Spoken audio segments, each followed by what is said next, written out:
Bonjour.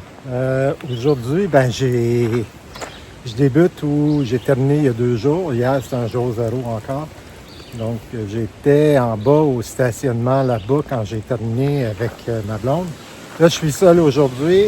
Je vais faire un 24 km environ qui m'amène en gros du point d'intersection ici là, avec le stationnement. L'intersection entre la Haiti et la route qui va au stationnement jusqu'à Port Clinton, qui est le prochain accès routier sur la Appalachian Trail. Donc, je rentre dans le bois sur la Haiti. Comme vous pouvez voir, c'est un petit peu venteux, là. Vous voyez, un petit peu venteux. Il y a eu beaucoup de pluie pendant la nuit. J'espère que ça ne sera pas trop glissant sur les roches. Je ne connais pas le trajet ici, entre ici et Port Clinton. Je vois qu'ici, là, c'est pas trop épais, mais je m'attends à tomber dans des montagnes de roches bientôt. Je vous laisse là-dessus. C'est une journée qui passera pas dans les annales de l'histoire, je crois. On verra ce que ça a l'air, là,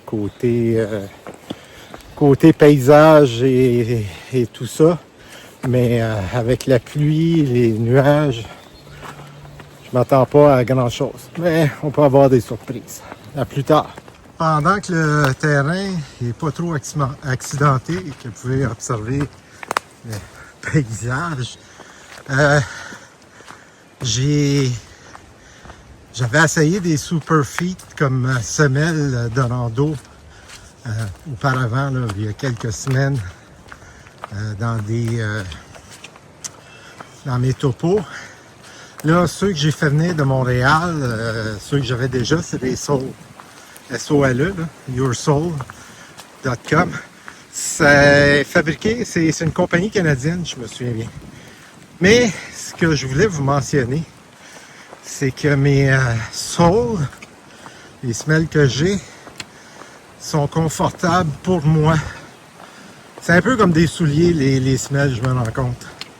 Il faut vraiment trouver celles qui conviennent. Donc, moi, les Super Feet, il y a une autre marque aussi qui est très populaire. Ça marche pas.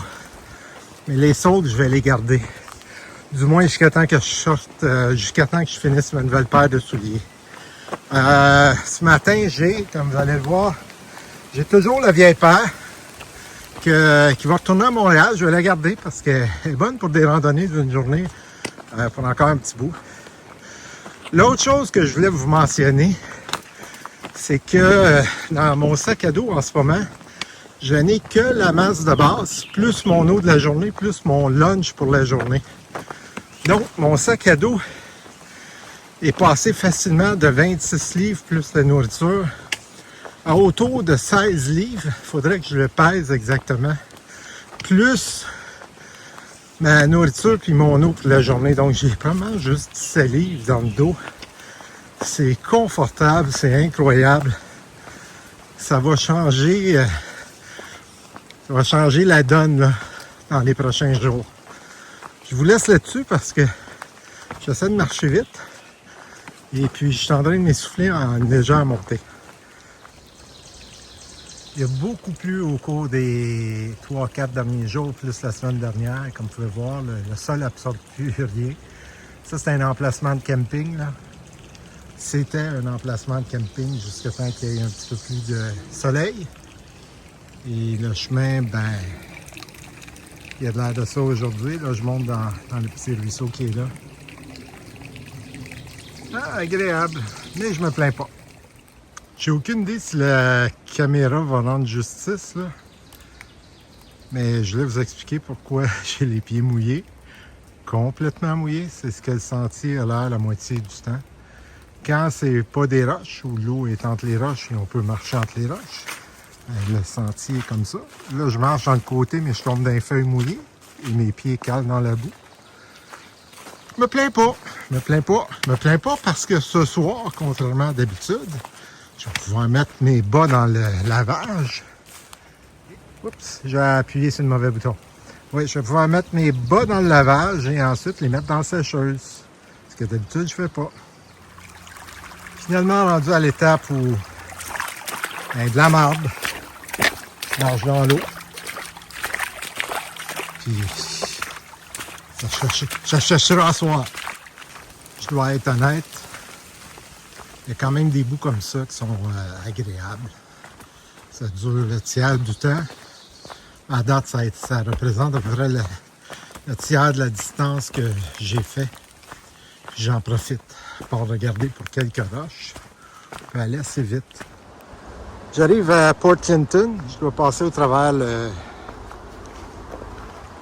la gare de triage. Donc, je vais fermer le téléphone. Je me souviens de mes cours de sécurité quand j'étais dans l'industrie ferroviaire.